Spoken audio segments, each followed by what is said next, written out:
हम सब हर रोज इंटरनेट की दुनिया में जीते हैं, पर क्या हमने कभी सोचा है कि जो हम देखते हैं, वेबसाइट्स, वीडियोस, सोशल मीडिया, वो असल में पूरी कहानी का बस एक छोटा सा हिस्सा है।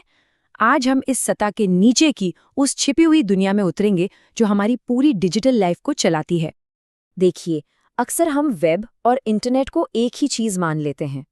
वेब वो है जो हमारी आंखों के सामने है। हमारी फेवरेट वेबसाइट्स, मजेदार वीडियोस, सोशल मीडिया फीड्स, ये तो बस पानी के ऊपर दिखने वाले आइसबर्ग का वो छोटा सा हिस्सा है।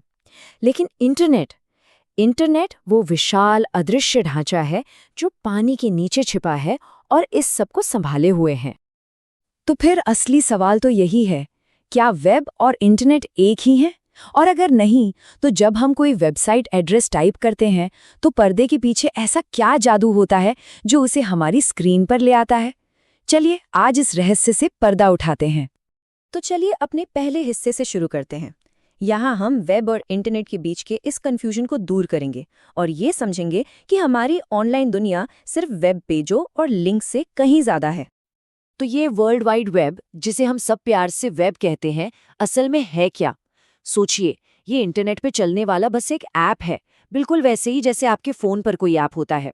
ये आपस में जुड़े हुए वेब पेजों की एक बहुत बड़ी लाइब्रेरी जैसा है। मतलब ये इंटरनेट नहीं है, बल्कि इंटरनेट को इस्तेमाल करने का एक बहुत पॉपुलर तरीका है। और बात सिर्फ वेब पर ही खत्म नहीं होती। इंटरनेट और भी बहुत कुछ करता है। जब हम ईमेल भेजते हैं, किसी दोस्त को ऑनलाइन कॉल करते हैं, कोई फाइल शेयर करते हैं या फिर ऑनलाइन गेम खेलते हैं, हम इंटरनेट का ही इस्तेमाल कर रहे होते हैं, भले ही हम कोई वेबसाइट न खोलें। ये सब अलग अलग सर्विसेज हैं जो एक ही फाउंडेशनल नेटवर्क पर चलती हैं। अच्छा, अब जब हम ये जान गए हैं कि इंटरनेट पर क्या क्या चलता है, तो सवाल ये है कि ये सब चलता कैसे है। चलिए उस अदृश्य इंजन को समझते हैं, उन नियमों के सेट को जो हमारे डेटा को दुनिया भर में सेकंडों में पहुंचाता है। इस सब के दिल में है TCP/IP। इसे इंटरनेट की यूनिवर्सल भाषा समझिए। जब हम कोई फोटो या ईमेल भेजते हैं तो TCP/IP उसे छोटे छोटे टुकड़ों में तोड़ देता है। इन टुकड़ों को पैकेट कहते हैं।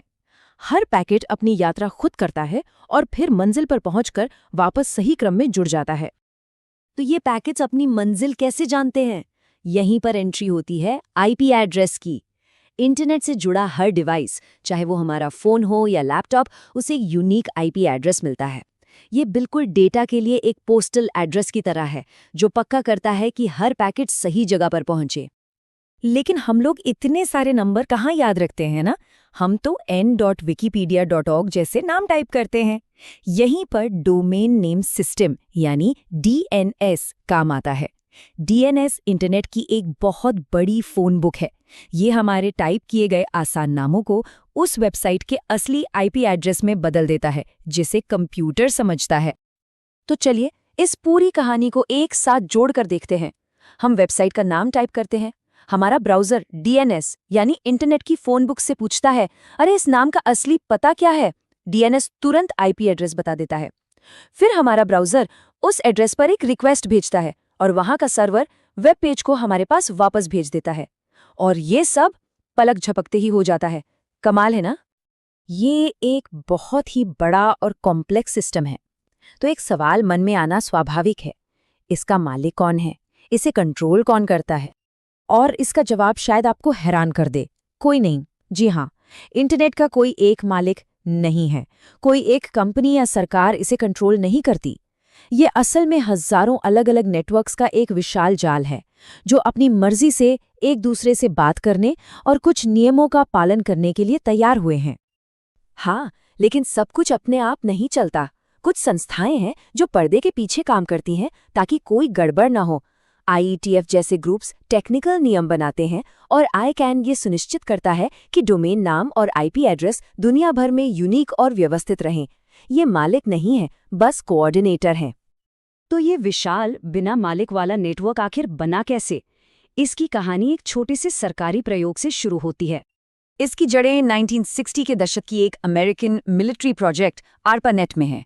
असली गेम चेंजर था 1982, जब TCP/IP को स्टैंडर्ड बनाया गया, जिससे अलग अलग नेटवर्क एक ही भाषा में बात कर सकें।